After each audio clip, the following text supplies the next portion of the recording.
Richman, the great overcomplication. If you can't tell, this is going to be a rant. If any of you have not seen Dr. Strangelove, I would recommend seeing Dr. Strangelove. The last bit of that is maybe a little bit of an overstatement. I don't hate technology, but I kind of do. And that's come from the time I've spent in the industry. So I'm a goofball, former fireman, current goofball. I've been around the industry a lot, mostly in DoD and federal use cases and customers. I've been in the vendor world for a while. I'm currently at Red Hat as an associate principal architect in the aerospace and defense team, kind of building how new warfare architectures look, whether it's disaggregating large assets into smaller ones and all the data communication and security around that. Very, very complicated architectures. I'm also on the Zero Trust Community of Practice at Red Hat, which means I need to think about how to secure all of these things together, and things are getting pretty complicated. So 25 years has put me about in the middle of this. I'm usually yelling at the cloud, literally, or grinding my gears. I look a lot like Peter Griffin here, more than I'm comfortable with. But I'm generally somewhere in the middle here. The reason for that is every time I'm looking at the problem of cybersecurity, I ask myself this question, and this question literally keeps me up at night. Do I feel that we as a whole are getting more or less secure? And take that however you want to take it, whether it's data privacy, whether it's exposures, whether it's architectures. And I can't get away from the fact that I feel like we're not heading in the right direction. Even though we have a lot of people working in the industry, different people working in different areas, we're all doing the best we can. But honestly, I really feel like we're not in a great place. So this talk is, I've given this a couple times, it's a version of a paper I published recently. The subject was, how do we mitigate cyber threats today and into the future? And I couldn't help but get this picture out of my head, like we're bailing out a sinking ship with a tiny little bucket. Like we keep doing the things that we're doing really, really well, but I keep feeling like we're getting punched in the face over and over again. A few years ago, I put together a little getting started in cybersecurity blog, a couple pages, didn't take too long. I did one recently. It took about 12 hours of brain dumping to put this out. Anyone who's interested, please scan it. It's on the internet. It's open, open, open. But our domain is getting much deeper and much broader. And it's really getting hard to secure things in the right way. And again, I feel like we keep getting punched in the face. The Charge healthcare breach just got, the postmortem came out. 100 million people affected, right? 2.7 billion records with social security numbers. It's already out there. The adversary needs their databases refreshed every once in a while, so there you go, right? Confident health breach. This one was really interesting. This is a 5 terabyte leak of patient therapy sessions, audio, video, transcripts. You couldn't possibly misuse that, right? It was an exposure, not a leak, but I guarantee you it was scraped. I don't know how long it was out on the internet, but it was there. 5 terabytes of this. All of this is happening a lot.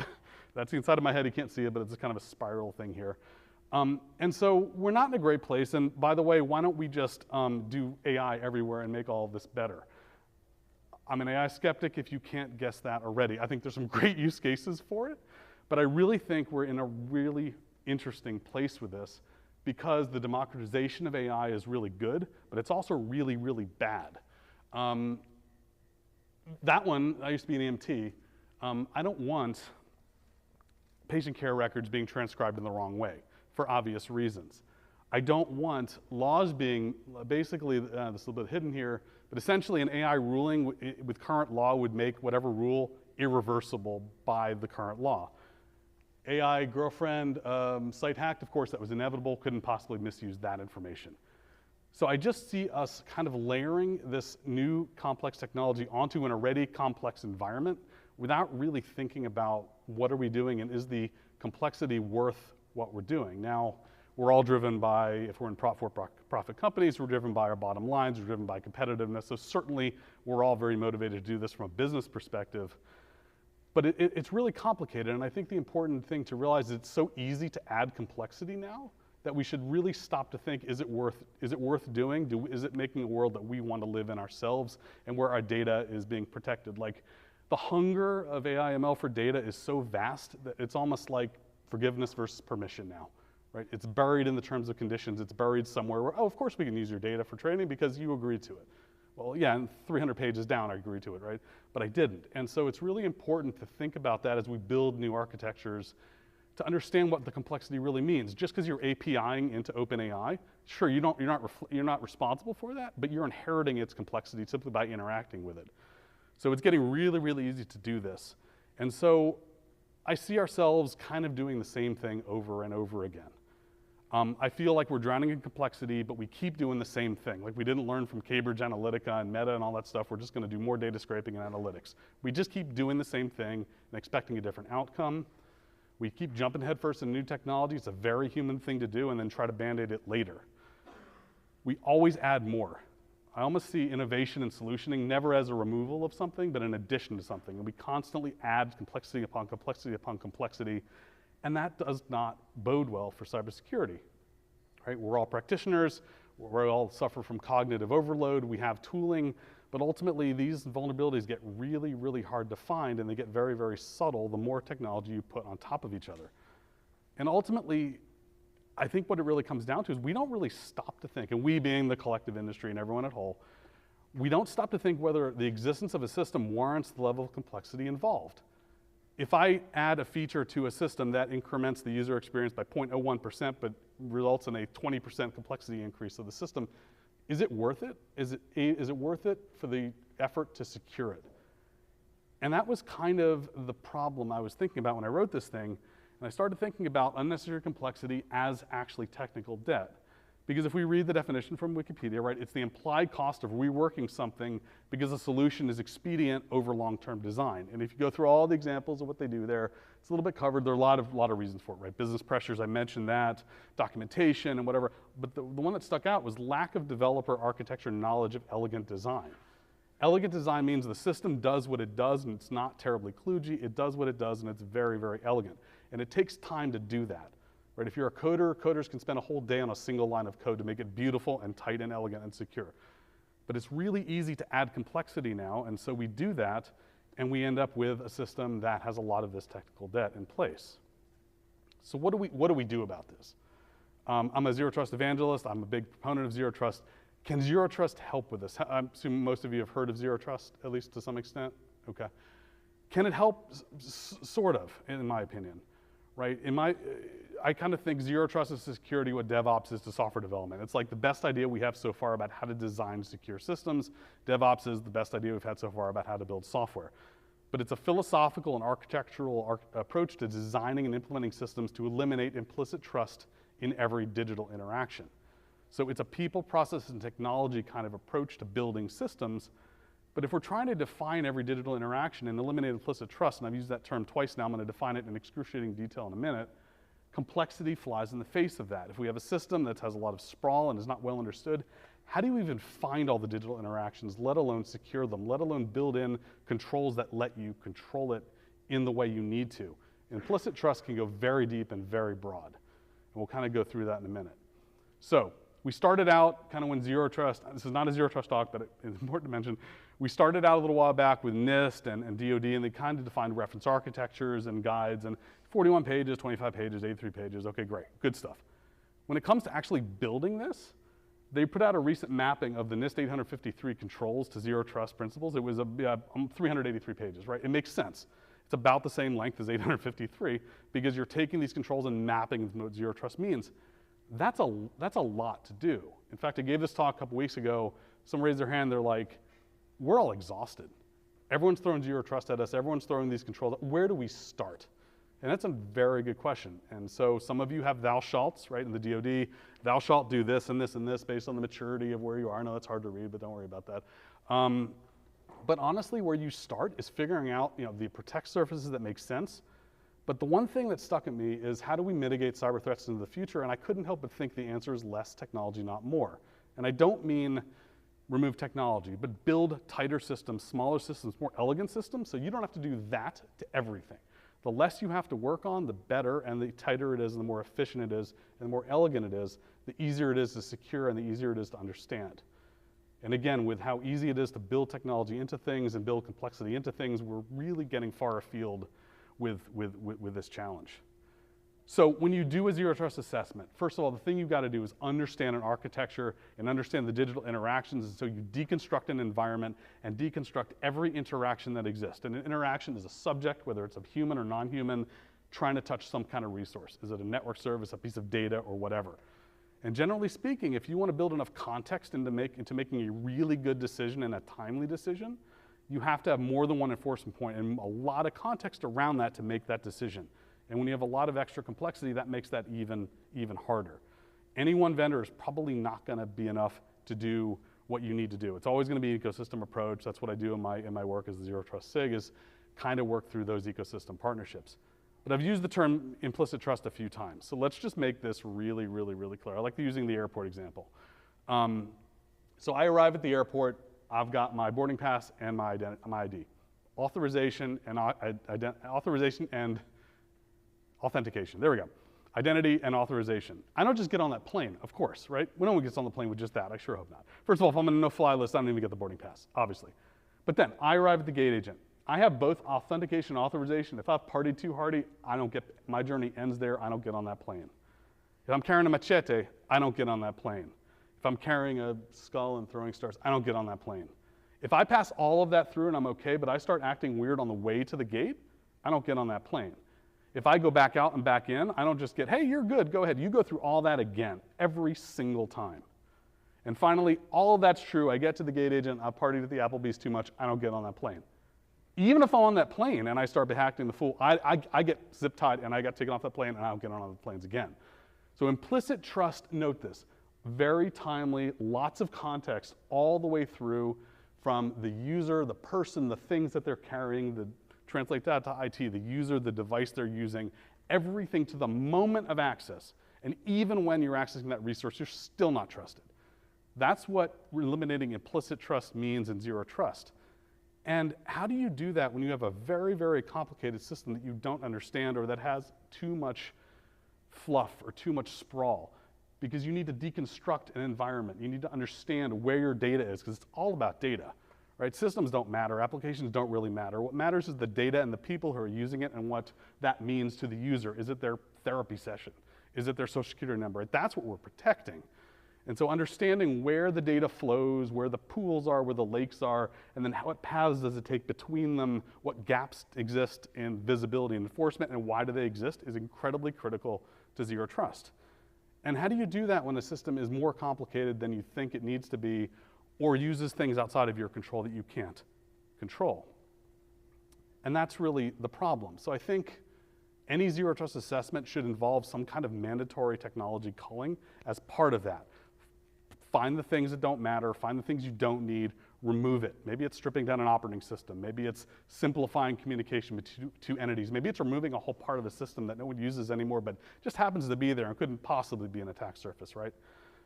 So I really think that kind of minimization and almost contraction of the IT estate is important in any kind of a Zero Trust assessment or any kind of cybersecurity modern approach at all.